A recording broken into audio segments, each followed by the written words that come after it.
Well, good evening. We come downtown for stories all the time. We wanted to give you an aerial view here of the Green Square building. One of the things we've always wondered was what's with all the scaffolding that's blocking the doors and the main entranceways? Well, when we found out that windows in this building are actually randomly breaking, we immediately went to Department of Administration spokesperson to find out what's going on. It turns out this is a problem 3 years in the making, and it's getting quite expensive. Inside, it's a place of curiosity, science, and discovery. But outside of the Nature Research Center, one of the biggest eye-catchers is this scaffolding that's plagued the walkways and entrances for more than a year. We discovered that there was a reoccurring issue with the glass in this building breaking. Not just breaking, but falling out. At the museum and at the DEQ headquarters, which together make up the state-of-the-art, energy-efficient jewel of downtown Raleigh that was built less than 3 years ago. Well, the initial reaction is we need to protect the public and our employees. The building has about 5,000 glass panels. So far, 25 of them have suddenly shattered. We don't know where each panel is placed, and we're still trying to get our hands around this problem. But the problem's not just outside. Inside this building also has glass everywhere, from office buildings to even these handrails that the state's worried could also break. Most of them will break in place. It'll be spider-webbed, if you will. Not a good situation if you're on an upper floor. So the state hired a consulting firm to find out why the glass was breaking.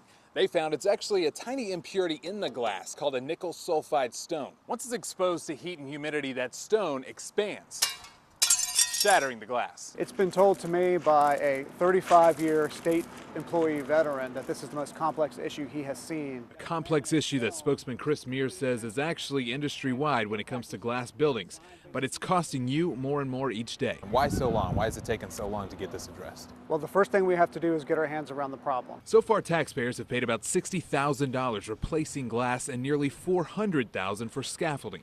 The problem is the state doesn't know which or how many other glass panels could break next, so they don't have an exact plan on how to fix it. We're going to be installing some film on the tempered glass, on the handrails and office partitions, as well as some shadings and blinds over some of the tall glass walls that, if there were breakage, then the glass would be deflected away from where people would be. In other words, it's damage control. Right now they're considering replacing more than 1,000 panels of glass and building a permanent awning that would catch any other falling windows. They've already started permanently blocking off sections in front of the DEQ building with a metal fence. Were there any protections in the contracts to prevent things like this if it's such a common problem?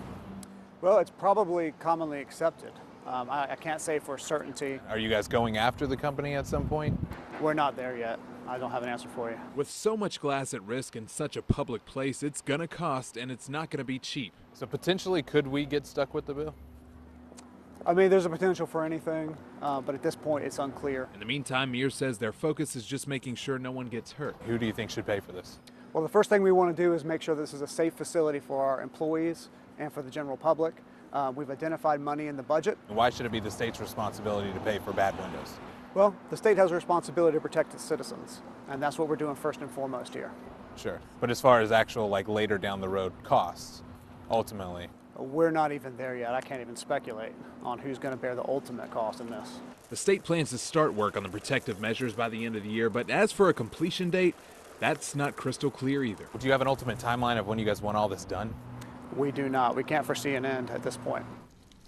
Now these windows are tempered glass, and when they break they actually come out in pieces like this, if you can imagine almost how your car windshield does. It's not big shards that fall down. We have reached out to the contractors for this project to get their take on all this. They have not answered our questions, and again the state says they're going to start work at the end of the year, so don't expect this scaffolding to go anywhere anytime soon.